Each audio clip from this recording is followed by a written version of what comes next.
When Rose asked me to speak at her wedding, I was really pleased and I was nervous because I wanted to get it right.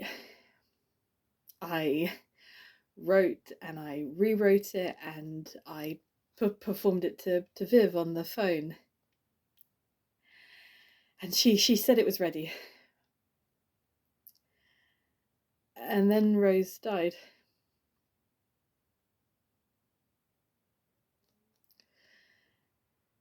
It turns out that what you want to say at someone's funeral isn't so different as to what you say at their wedding. I met Rose 16 years ago at university. That's where me and Viv chose her and she chose us. We set up home at 42 Mossbank Road. So thanks to Charlie. Thank you, Charlie. Rose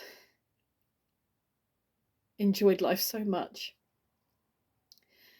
She loved life. You'd think it was all an act. She had an appetite. She loved men. That's often said with a sting in the tail. She loved men. She loved too many men. She loved indiscriminately. She didn't love women. Nobody who stood in a market stall in the snow while Rose picked out oranges could ever call her indiscriminately. Me and Viv are women, and she was soppy about us. When I was ill, Rose fed me.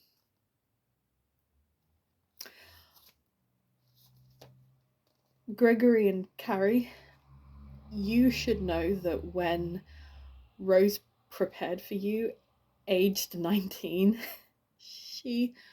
she was the most determined I had ever seen anyone be. But Patrick, those last few years, Rose was rock solidly happy with you and the boys.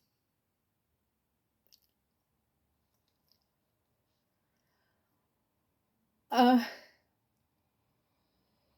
used to think that growing up meant you just shoot upwards with people. But now I think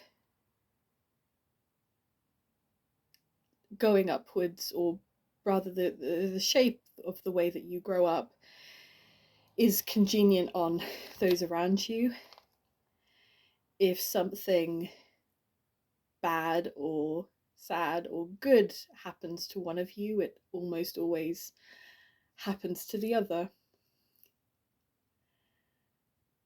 And even though they may pull out, even though you know it's by accident because they stepped off the pavement without looking the other way,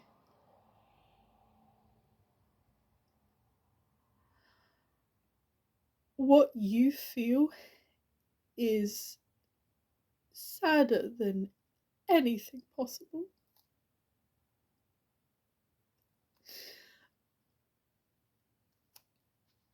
Me and Viv will have to grow up without Rose.